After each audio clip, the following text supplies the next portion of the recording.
5 April શુક્રવારે ફાગણ માસની એકાદશી છે. તેને પાપમોચની એકાદશી પણ કહેવામાં આવે છે. શુક્રવારે એકાદશી હોવાના કારણે ભગવાન વિષ્ણુની સાથે મહાલક્ષ્મીની વિશેષ પૂજા કરવાનો પણ શુભ યોગ છે.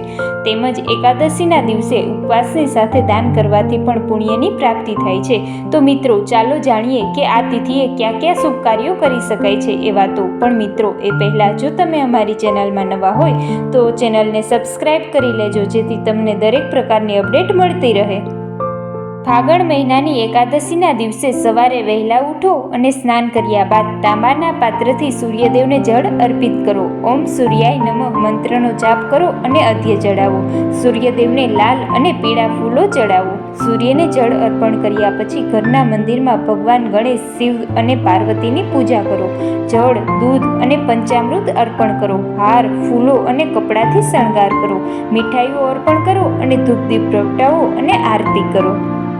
ગણેશજીની પૂજા કર્યા પછી ભગવાન વિષ્ણુ અને દેવી લક્ષ્મીની પણ પૂજા શરૂ કરો. ભગવાનને દક્ષિણાવર્તી શંખથી અભિષેક કરો. માળા, ફૂલ, વસ્ત્રો, કુમકુમ, અબીલ ગુલાલ વગેરે પૂજા સામગ્રી અર્પણ કરો.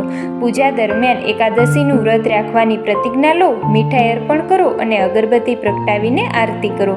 જે લોકો એકાદશીનું વ્રત રાખે છે તેમણે દિવસભર અનાજનું સેવન ન કરવું જોઈએ. જે લોકો માટે ભૂખ્યા રહેવું શક્ય નથી તેમણે દૂધ અને ફળોનું સેવન કરવું જોઈએ. ફળોનો રસ પી શકો છો અને સવાર સાંજ પૂજા કરો અને ભગવાન વિષ્ણુના મંત્ર ઓમ નમો ભગવતે વાસુદેવાય મંત્રનો જાપ કરો. ભગવાન વિષ્ણુ અને તેમના અવતારોને લગતી વાર્તાઓ વાંચો અને સાંભળો. આવી રીતે જે લોકો એકાદશીનું વ્રત રાખે છે તેમણે એકાદશીના દિવસે આખો દિવસ ઉપવાસ કરવો જોઈએ. બીજા દિવસે એટલે કે દ્વાદશીના તિથિના દિવસે સવારે વહેલા ઉઠો અને સ્નાન કર્યા પછી ફરીથી પૂજા કરો. પૂજા પછી કોઈ જરૂરિયાતમંદ વ્યક્તિને ભોજન કરાવો અને પછી જ જાતે ખાઓ. પરોપકાર કરો અને આવી રીતે એકાદશીનું વ્રત પૂર્ણ થાય છે.